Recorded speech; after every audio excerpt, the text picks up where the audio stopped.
Joining me now to go through all of this, Democratic strategist Adrienne Elrod, Republican strategist Jim Dornan, and Geoff Bennett, PBS NewsHour chief Washington correspondent and an NBC political analyst, former colleague of mine here. So, Geoff, I want to start with you. Look, Mark Murray and I were talking about this morning. You know, we go into these primary nights, we kind of have an idea how everything's going to go. We were trying to think, as he said, this is probably the most surprised he was by a result since Hillary Clinton beat Barack Obama in New Hampshire, where you just didn't see it coming. That's how unusual. It wasn't that no won; it's that they won. So big. And think of it. Democrats haven't carried Kansas in a presidential election since 1964. They haven't had a Democratic senator in Kansas since 1932. And this Republican-led ballot measure lost by 18 points. That is phenomenal. And you also have to think about what voters in Kansas endured. Triple-digit heat, right? There was a last-minute effort to sort of dupe people by text message to say that if you vote for yes, you're actually voting for no, and vice versa. And then the language itself was convoluted. And so I think Democrats had a big question answered last night, and that was, will all of the anger and activism that exists following the Dobbs decision, will that actually translate into votes? And the answer is yes. Adrienne, before I get you to weigh in here, I want to play one of the ads that the no side used, because it's the messaging that I think was fascinating, because it borrowed a lot of Republican messaging. Take a look. They call it a constitutional amendment. The truth, it's a strict government mandate that could put personal rights at risk. Kansans don't want another government mandate. Say no to more government control. And it's not just here in Kansas, Adrienne. I've noticed ever since the Dobbs decision, there seems to be a lot of Democrats adopting rhetoric that we are used to seeing in Republican ads. Freedom, personal freedom, freedom to make your own decisions about your bodies, about your own decisions about your own life. I mean, one of the things I found very interesting, Chuck, is not only was this an overwhelming victory for Democrats or anyone who supports choice, but the turnout in some of these rural areas where a lot of Republicans and libertarians, people who don't affiliate with either party, also supported this in wide margins. So the bottom line is this. Maybe in Washington, this feels like a partisan issue. I think what Kansas told us last night is this is not a partisan issue for a majority of the country. Jim, I had a Republican pollster tell me today. He already didn't have a lot of hair, or he'd have already pulled what remained out of it. He's like, the actual Mississippi law, the 15 weeks, is actually a spot that you can get 50, 60, 70% sort of tolerance, whether you want to call it. And he goes, my party threw it away. Well, this may be the one issue I happen to agree with Trump on, where he said the Supreme Court decision was going to hurt Republicans, because I think it will fire up the Democratic base. But you're right. I think that a lot of Republican legislators are going entirely too far.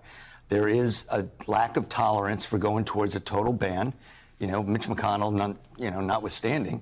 And I think that we need to understand where the electorate is on this issue. Are the activist groups, and I had somebody say this, that this kind of happens, becomes self-fulfilling. So the activist groups on this issue in the life community, pro-life community, they're so focused on it, and they're so important to the Republican coalition that too many Republican elected officials think it's more mainstream than it is. Is that, do you sort of agree with that statement? I do agree with that, but it's much like being a Trump supporter in a Republican primary. You have to move in that direction. And therefore, it's more difficult, because it is such a polarizing issue, to move back in the other direction in a general election. So, you know what? They need to find the happy medium. I hope they do. There's not much time left. We have less than 100 days to the midterms. But I knew that this was going to be coming up, and it was going to be helpful to the other side. Geoff, I had an analyst on my podcast this morning, Nathan Gonzalez, said, he goes, I used to say I vacillate between a great Republican night and a good Republican night. He goes, after watching Kansas, I'm now vacillating between maybe the ceiling is a good Republican night, but it may be a pure toss-up. Maybe the other choice we're looking at here. Do you buy that? I do. And I think, if you sort of take what happened last night and project it onto the midterms, I've been talking to White House officials, senior administration officials, who have been saying now for months that for them, this Dobbs decision in places like Ohio, Pennsylvania, now in Michigan, if they are able to get a similar ballot measure on the ballot there in Michigan, that's the whole ball game. And as one person put it to me, they said, look at what happened back in 1992, that Bill Clinton was third behind Bush and Perot. And at the time, there was the Supreme Court decision about Pennsylvania abortion restrictions. Bush said he supported it. Clinton said, I don't think that's the right move. Clinton went to number one and stayed there. And states like New Jersey and California, which were nowhere near as blue then as they are now, that Democrats ultimately carried those states. And so that's sort of the model that they're looking to. All right, Adrienne, if you're Stacey Abrams, you're Charlie Crist, you're Tim Ryan, I'm just thinking of people that are in competitive races but trailing. Yeah. Do you drop it all now and just go all in on abortion? No, look, no, I think you still have to run a two-track process where you're talking about what you're going to do for American families, what kitchen table issues you're going to focus on, how you're going to get inflation down, how you're going to get gas prices down. But I think you also have to champion what this administration has done so far, which is passed 3 major economic bills with the 4th on the way, and also lean into abortion and call it abortion. I mean, don't hide from it. This is actually, you are taking away abortion access. That is what they are trying to do. And I think what we learned in Kansas last night is this is going to be part of the playbook that we as Democrats will use for a long time to come, not just this cycle, but cycles to come. How many Republican candidates wish they could borrow the old Bill Clinton phrase of safe, rare, and legal? Probably most of them now, I would think, at least those in competitive districts. Yeah. And I think there will be a ton of hand-wringing and rethinking between now and Labor Day in the places like the RNC and the NRSC about these issues. I think it hurts, in my opinion, I think it hurts our Senate candidates who are kind of flapping in the wind right now anyway than it does House candidates. House candidates tend to, I mean, you know House races, they tend to move towards where the country moves. And I think with Biden's numbers right now, I think I'm not as confident as I was 6 weeks ago about the Republicans taking the House. I still think it's going to happen.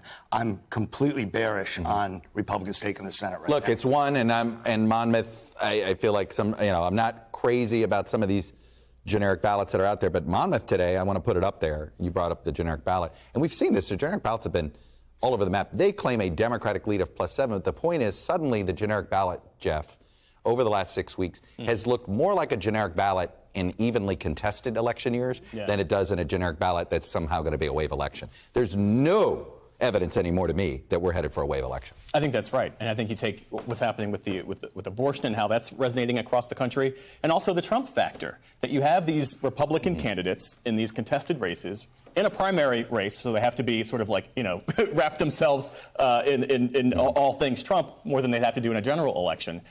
And all of the revelations from the January 6th investigation, I think all of that is showing up in the polling.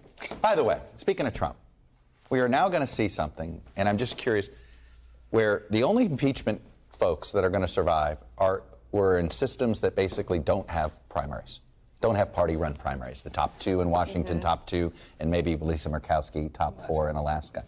First of all, let me ask you as a partisan, how are you with, if more states move to this top 2 or 3 system, it might be good for moderates. Is it good for parties?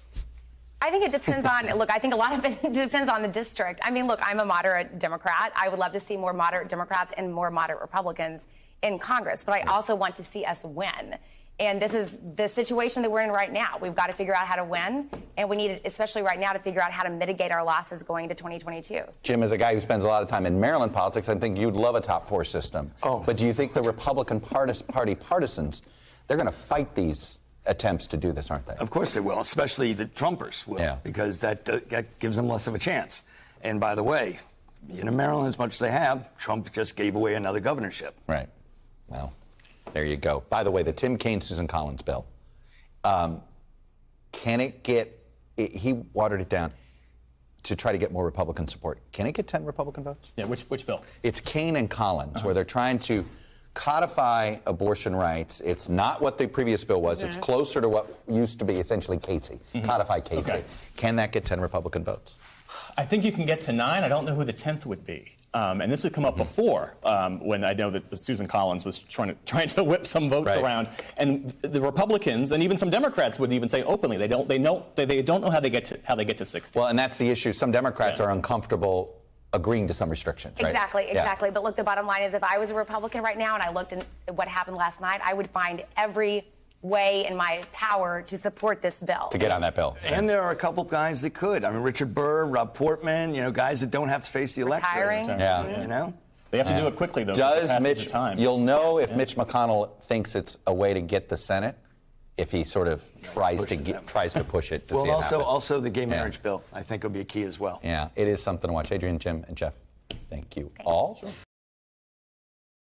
Thanks for watching our YouTube channel. Follow today's top stories and breaking news by downloading the NBC News app.